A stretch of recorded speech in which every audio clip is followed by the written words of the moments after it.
Shalom, salam berkat dari kami untuk pendengar sekalian. Saat ini pendengar akan diberkati dengan program Hari Ini Harinya Tuhan bagian yang ke-8. Sebuah program rohani tentang doktrin Alkitab yang menolong kita untuk semakin tertanam dalam kebenaran firman dan bertumbuh dalam kemuliaan. Bersama hambanya, Pendeta Gilbert Lumwendo, STH.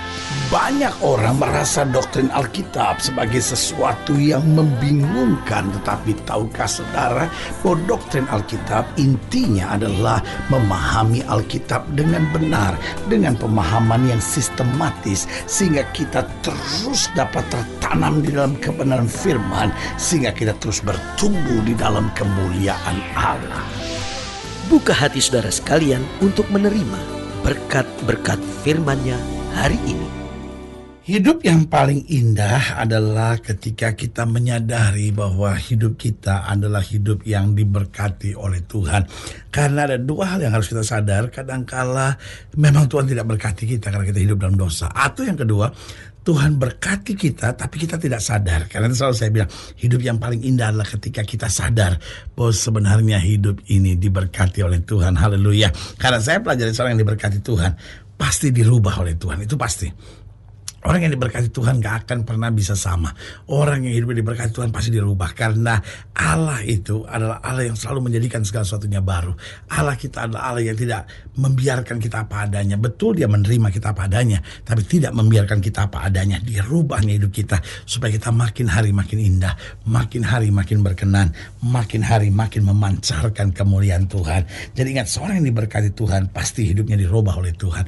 Rumah tangganya dirubah oleh Tuhan. Saya ingat cerita tentang Simon Petrus, ya kan? Tuhan bilang apa? Namamu bukan lagi Simon, tapi Petrus, karena di atas batu karang ini I will build my church. Aku akan membangun gerejaku. Aku akan membangun rumahku. Berarti dari sini kita lihat bahwa Simon yang diberkati oleh Tuhan dirubah dan kemudian dijadikannya Petrus. Lihat juga Alkitab bicara tentang Abram. Ketika Tuhan berkati Abram, lalu namanya dirubah menjadi apa? Abraham. Jadi jelas saya bisa kasih contoh terus dalam Alkitab, tapi intinya sederhana. Seorang yang diberkati Tuhan, hidupnya pasti dirubah oleh Tuhan.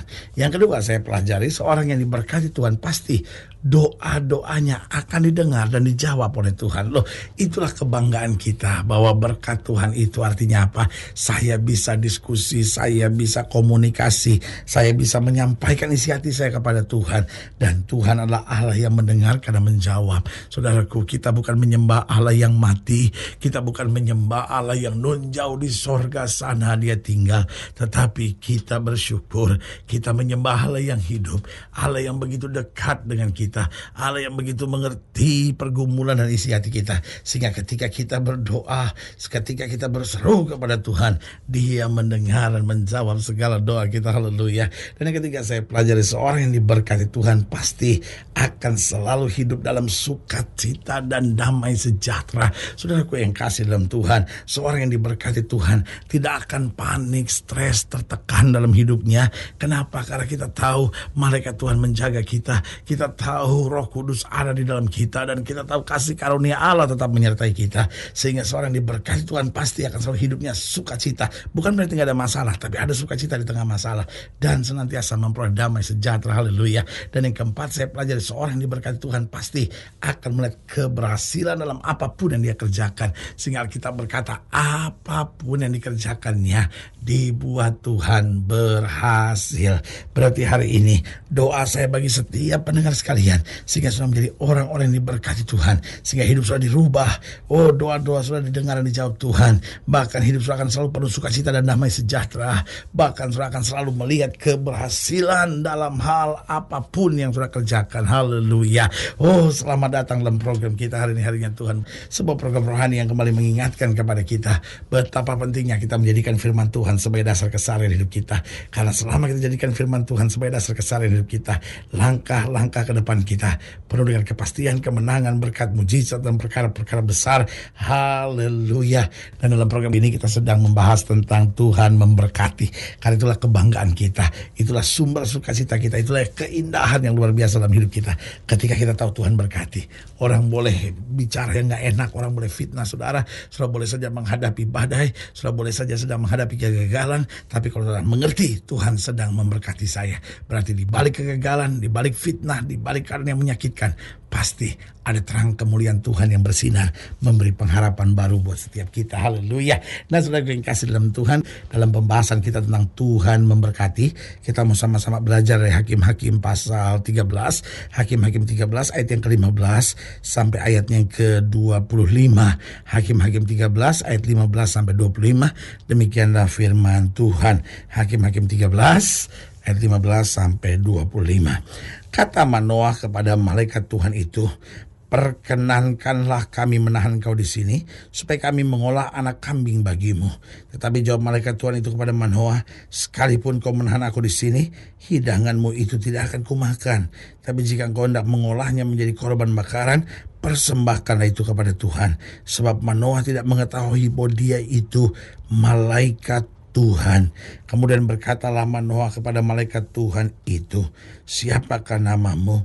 Sebab apabila terjadi yang kau katakan itu, maka kami hendak memuliakan engkau. Tetapi jawab malaikat Tuhan itu kepadanya, mengapa engkau juga menanyakan namaku? Bukankah nama itu ajaib? Sesudah itu Manoah mengambil seekor anak kambing dan korban sajian, lalu mempersembahkannya kepada Tuhan di atas batu. Lalu diperbuatnya keajaiban sementara Manoah dan istrinya memandangi. Sedang nyala api itu naik ke langit dari mesbah. Maka naiklah malaikat Tuhan dalam nyala api mesbah itu. Ketika Manoah dan istrinya melihat hal itu, sujudlah mereka dengan mukanya sampai ke tanah. Sejak itu malaikat Tuhan tidak lagi menampakkan diri kepada Manoah dan istrinya. Maka taulah Manoah bahwa dia itu malaikat Tuhan. Berkatalah Manoah kepada istrinya, kita pasti mati sebab kita telah melihat Allah. Tetapi jawab istrinya kepadanya, seandainya Tuhan hendak membunuh kita, maka tidaklah ia menerima korban bakaran dan korban sajian dari tangan kita, dan tidaklah ia memperlihatkan semuanya itu kepada kita, dan tidaklah ia mendengarkan hal-hal yang demikian kepada kita pada waktu sekarang ini. Lalu perempuan itu melahirkan seorang anak laki-laki dan memberi nama Simson kepadanya. Anak itu menjadi besar dan Tuhan memberkati dia. Mulailah hatinya digerakkan oleh roh Tuhan di Mahanedan yang terletak di antara Zorah dan Eshtaol. Nah, saudaraku yang kekasih dalam Tuhan, kita pelajari jelas di sini pada ayat yang ke-24.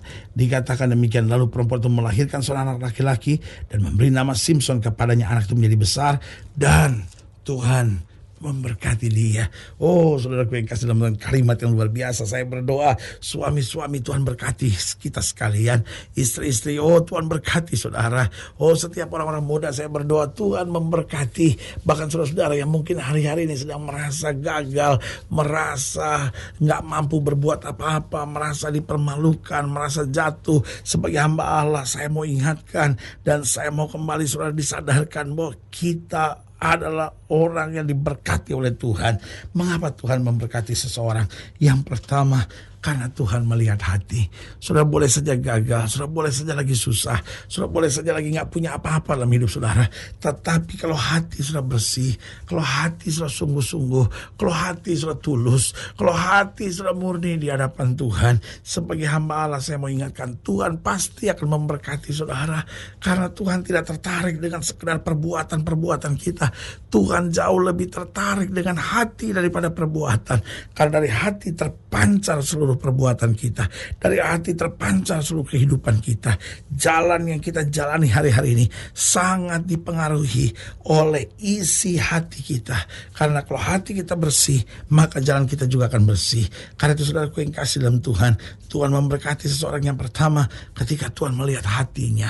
Jadi saudaraku yang kasih dalam Tuhan, jaga ya, di hati kita jangan sampai ada serakah, di hati kita jangan sampai ada dendam, ada iri, ada dengki, ada hal-hal yang Tuhan gak suka. Biarlah mulai hari ini hati kita dimurnikan oleh darah Kristus. Haleluya. Yang kedua saya pelajari mengapa Tuhan memberkati seseorang, karena Tuhan melihat iman. Oh saudaraku yang kasih dalam Tuhan, di mana ada iman di situ pasti ada berkat, di mana ada iman di situ pasti ada mujizat, di mana ada iman di situ pasti ada kemenangan yang luar biasa. Karena itu sebagai hamba Allah saya ingin mau ingatkan, mari kita jaga hati kita. Lalu yang kedua, mari kita pertahankan iman kita. Yang ketiga, saya pelajari mengapa Tuhan memberkati seseorang. Karena Tuhan melihat kesungguhan perjuangannya. Saudaraku yang kasih dalam Tuhan, Alkitab bilang apa? Orang yang menabur dengan air mata akan menuai dengan sorak-sorai. Apakah itu berarti hidup Kristen adalah hidup yang menderita? Salah.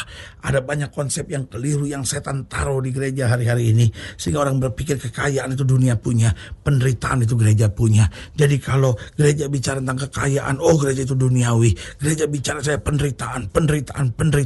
Sebagai hamba Allah saya mau ingatkan, gereja harus siap melalui penderitaan, tapi gereja juga harus siap punya iman untuk melihat segala berkat yang luar biasa yang Tuhan sediakan. Karena itu saudaraku yang kasih dalam Tuhan, kita memang harus berjuang. Kita memang harus menabur dengan air mata. Tapi di balik itu, di balik kesetiaan kita, harus ada berkat Tuhan yang luar biasa. Haleluya. Jadi ingat, mengapa Tuhan memberkati seseorang? Karena Tuhan melihat hati. Yang kedua, karena Tuhan melihat iman. Yang ketiga, karena Tuhan melihat kesungguhan perjuangannya.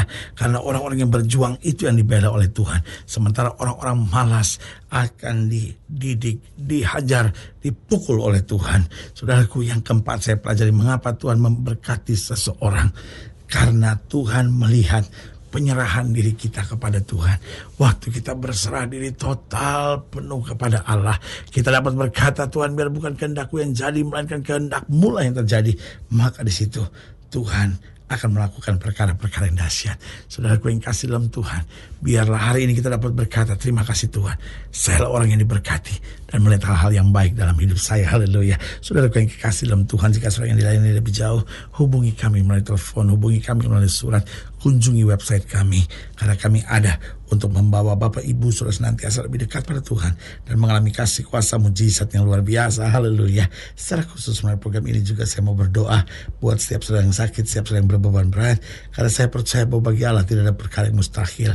Nah, saudara-saudara yang didoakan secara khusus, boleh taruh tangan kanan saudara di dada dan kita akan berdoa. Mari kita berdoa. Bapa, dalam nama Yesus, hamba doa buat yang sakit, hamba doa buat yang berbeban berat, hamba doa untuk setiap mereka sedang menghadapi masa-masa yang sukar. Karena hamba percaya bahwa bagi Allah tidak ada perkara yang mustahil. Bapa, hamba berdoa di dalam nama Yesus, Tuhan jamah. Yang sakit Tuhan sembuhkan, yang lemah Tuhan kuatkan, yang susah Tuhan hiburkan, yang jatuh Tuhan angkat. Sehingga hari-hari penuh kemenangan boleh berlaku. Bahkan hamba doa buat mereka yang taruh tangan kanannya di dada, sehingga mereka pun diberkati oleh Tuhan. Hati kami boleh bersih, iman kami boleh teguh, kami boleh sungguh-sungguh dalam perjuangan iman, dan kami boleh sungguh-sungguh dalam penyerahan hidup kami sempurna kepada Tuhan. Di dalam nama Yesus kami berdoa. Haleluya. Amin. Saudara yang kasih dalam Tuhan, kita sudah berdoa. Ingat, Allah tidak pernah lalai menepati janjinya. Inilah saatnya buat kita untuk bangkit, bersemangat, bersukacita dalam menghadapi segala perkara. Karena kita tahu Yesus hidup, Yesus berkuasa, dan selalu menyediakan yang terbaik buat anak-anaknya. Doa saya menyertai saudara. Sampai berjumpa pada program berikut. Dan jangan lupa, jadikan hari ini harinya Tuhan. Haleluya.